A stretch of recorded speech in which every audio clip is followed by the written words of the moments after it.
안녕하세요. 우리 이제 마지막 8회차 기출문제 풀어볼 건데요. 8회차 기출문제는요, 1번부터 20번까지의 한 두 문제 정도요. 계산 문제는 아니고요. 말 문제가 좀 신규로 출제된 문제가 있긴 합니다. 그래서 그냥 뒤에 있는 연습 문제나 기출 문제만 가지고 준비하신 분들은 한 두 문제 정도 틀릴 수 있고, 책에 있는 제가 밑추쳐준 부분을 한번 읽어보시고 예제까지 푸신 분들은 아마 다 맞을 수도 있었어요. 근데 두 문제가 이제 처음으로 기출된 문제가 있다는 거야. 설명은 안 한 건 아닙니다. 그래서 1번부터 한번 보겠습니다. 자, 1번은 재무회계와 관리회계에 대한 설명으로 옳지 않은 것은, 재무회계는 외부 정보 이용자에게 유용한 정보를 제공하기 때문에 법적 강제력을 가지죠. 근데 관리회계는 법적 강제력이 없다 그랬죠. 내부 정보 이용자를 위한 회계니까. 그래서 일단 답은 결정됐고, 이 문제도 8회차 기출문제 중에서 이게 답으로 나온 문제가 있었죠. 재무회계는 일반적으로 인정된 회계 원칙에 의해서 작성되는데, 관리회계는 우리가 일반적으로 쓰는 상식, 경제, 경영, 통계 등 다양한 정보를 활용해서 작성되죠.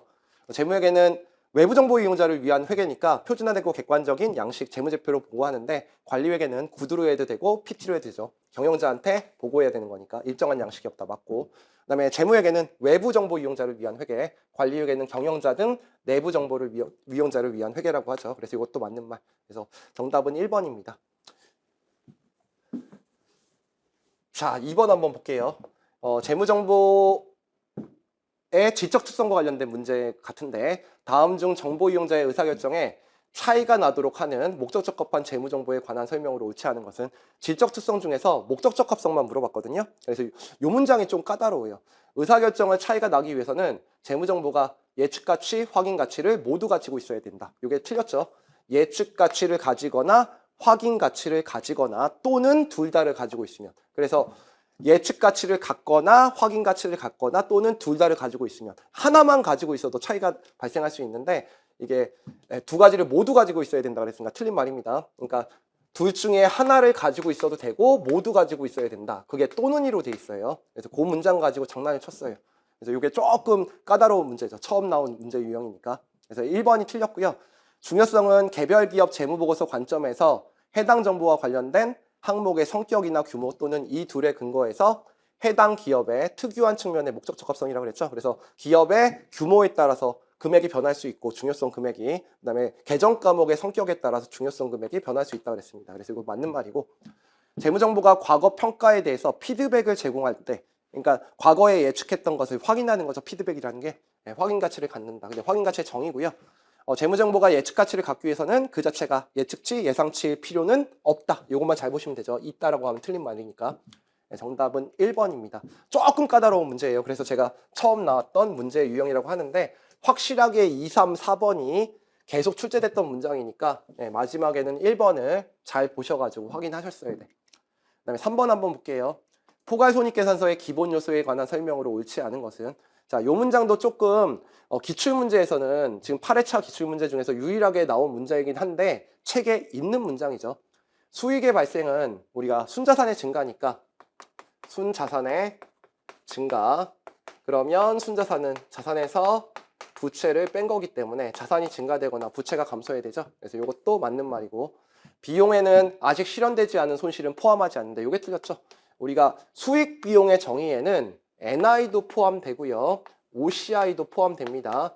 기타 포괄 손실도 비용에 포함하는 거예요. 알겠죠? 그래서 요거는 나왔던 문장이에요. 책에 있는 문장이죠. 그래서 기타 포괄 손익도 광의의 비용 개념에 포함하는 거죠. 포함하지 않는다가 아니라 포함한다가 맞고요. 광의의 수익의 정의에는 수익뿐만 아니라 일시적 우발적으로 발생하는 차익도 포함한다 그랬으니까 이건 맞는 말이고, 경영성과를 측정하기 위해 기록되는 포괄손익계산서의 기본 요소에는 경영성과니까 이게 포괄손익계산서죠. 그럼 수익과 비용 있죠. 그래서 수익과 비용 들어가 있으니까 정답은 2번입니다.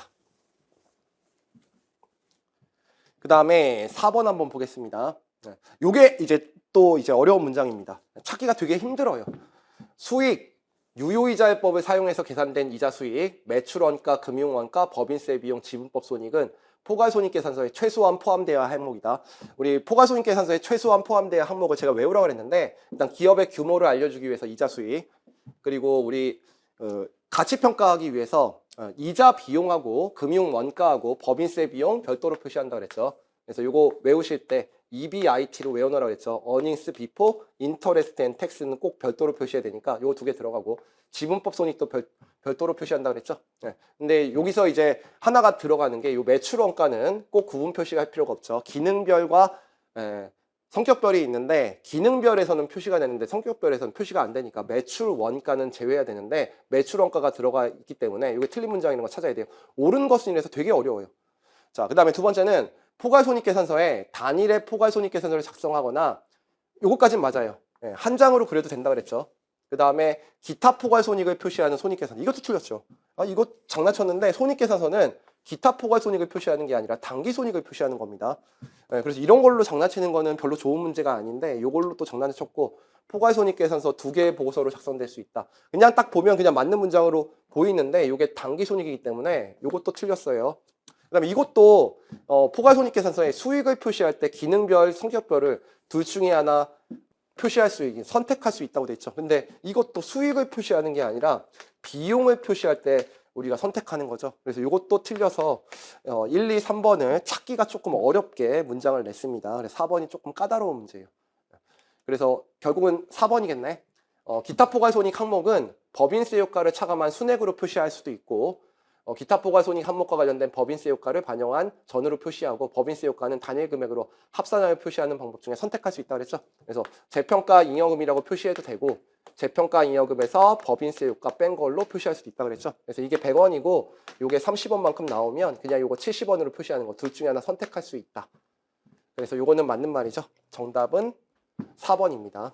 조금 까다로운 문제였어요. 그 다음에 5번 한번 볼게요. 수정을 요하는 보고기간 후 사건에 해당하지 않는 것은 우리 수정을 요하는 거는 보고기간 말에 존재하는데 그 숫자가 추정된 금액인데 확정된 거 상여금은 확정되는 거죠. 그래서 상여금은 바꾸는 거고요. 그 다음에 보고기간 말에 이전에 구입한 자산의 취득원가가 금액이 확정됐으면 수정하죠. 그 다음에 투자자산은 수정을 요하지 않는 사건이라고 그랬어요. 그래서 답은 언제나 투자자산 또는 투자주식 아니면 배당금 지급이 미지급 배당금이 답이라고 했죠. 정답은 3번. 이거는 확정된 금액이기 때문에 이거는 변동 금액이 아니겠어 수정을 요하는 사건이 아닙니다. 그다음에 현재 의무가 보고기간 후에 소송 사건으로 확인되는 경우 추정된 금액이 확정된 거니까 이것도 수정을 요하는 사건이죠. 정답은 3번입니다. 저한테 배우신 분들은 투자자산과 미지급 배당금 두 개 있잖아요. 그거 두 개만 외우면 답이라고 그랬죠. 그럼 6번 한번 보겠습니다. 6번은 재고자산에 관한 설명으로 옳지 않은 것은 일단 재고자산의 정의는 정상적인 영업과정에서 판매를 위해서 보유 중이거나 그래서 상품과 제품 그리고 생산 중인 자산, 제공품 두 개 들어가 있으니까 맞는 말이죠. 재고자산 구입 후 상품의 하자로 인해 매입대금을 할인받으면 매입 할인은 재고자산 매입가액에서 차감하죠. 그래서 차감한다. 이것만 잘 보시고 그 다음에 부동산 매매업은 건물을 갖고 있더라도 판매 목적이기 때문에 재고자산을 분류하죠. 그 다음에 갑자기 농림어업이라고 나오죠. 그래서 농림어업의 수확물은 수확 시점에 그냥 수익을 인식하죠. 그래서 재고자산은 순공정가치와 사용가치 중 큰 금액으로 수정한다. 이게 틀렸죠. 재고자산은 사용 목적이 아니기 때문에 사용가치를 쓰지 않습니다. 그래서 그냥 순공정가치로 추정하죠. 그래서 이게 틀렸네요. 여기서부터 여기까지 금액이 없어져야 돼요. 순공정가치로 추정하고 수확 시점에 최초로 인식한다. 그거 가지고 장난쳐서 이것도 잘 기출되는 문장이 아닌데 최초로 기출된 문장입니다. 그래서 이거 틀렸고. 그래서 정답은 4번입니다.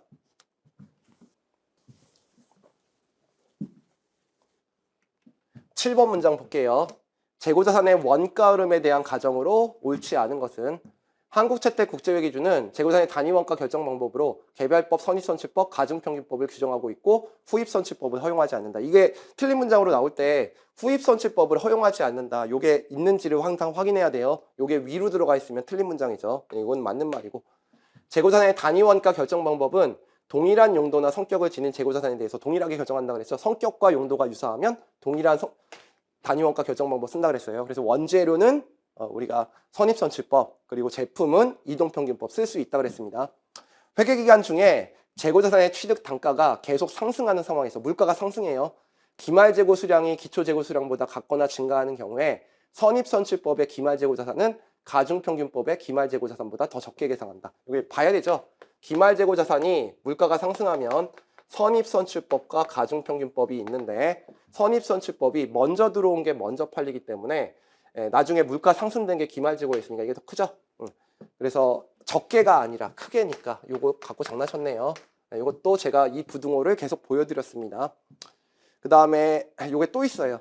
그 다음에 당기순이익이죠. 그럼 당기순이익은 우리 기말재고 자산과 당기순이익의 부등호는 똑같아야 된다 그랬죠. 그래서 선입선출법이 가중평균법보다 크죠.